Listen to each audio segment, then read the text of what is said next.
One of the manufacturers that we've kind of been watching in the wings over the past few months is a manufacturer called Paudi. P-A-U-D-I, Chinese manufacturer. Now, that's no surprise. What is surprising is that they contacted us about a month and a half ago and asked if they could send along a sample for inclusion on the show. Now, we love when that happens because it gives us a chance to see something a little bit different and pass it along to you so we can get your opinion and give it back to that company and maybe see if there's a market for some of the stuff.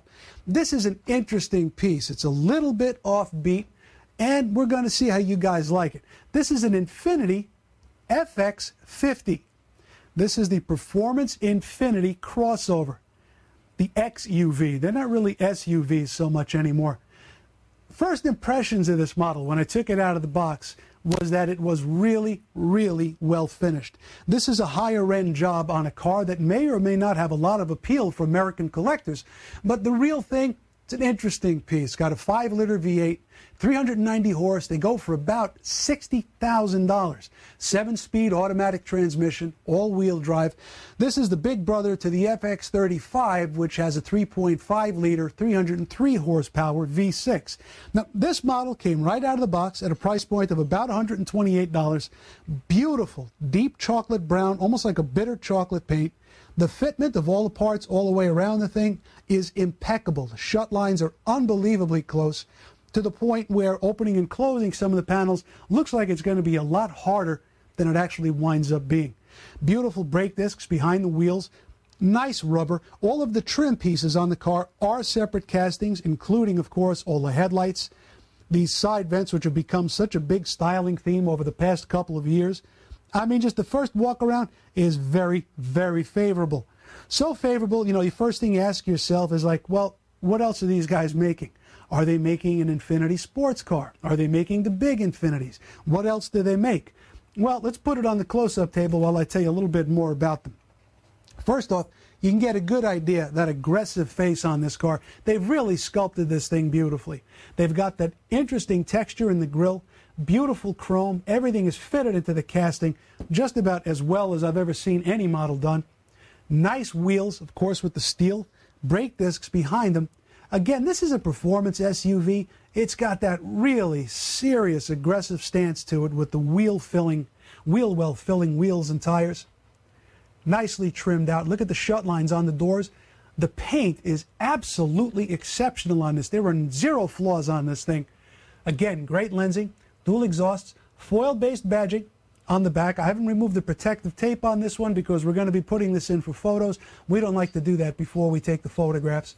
We like to get it done just about the time we're going to photograph the car, just in case we have an issue with anything. So far, based on the quality I've seen of this thing, I don't think we're going to have an issue with anything. Great lensing. Of course, the back opens up. Let's open up the hatch here. There we go. Oops. Nice little friction struts. They do a decent job holding the piece up. This is a heavy metal casting. They might have thought that through a little more. Nice flocking on the floor. This panel looks like it might be removable, but in fact it is not. Dual exhaust, as I said. Let's get these doors open and show you some of this interior detailing. Very cool stuff. All 4 doors open up. Here we go.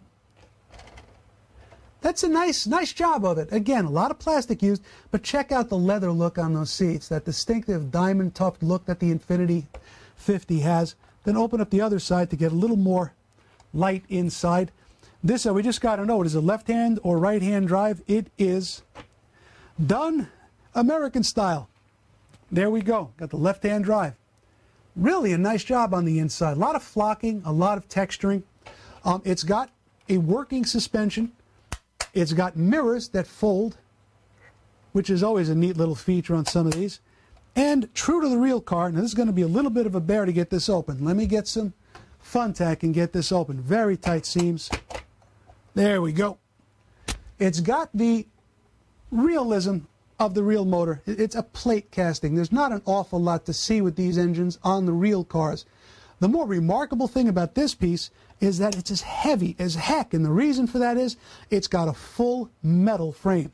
This is mostly, I mean, the major part is die-cast metal, some plastic pieces.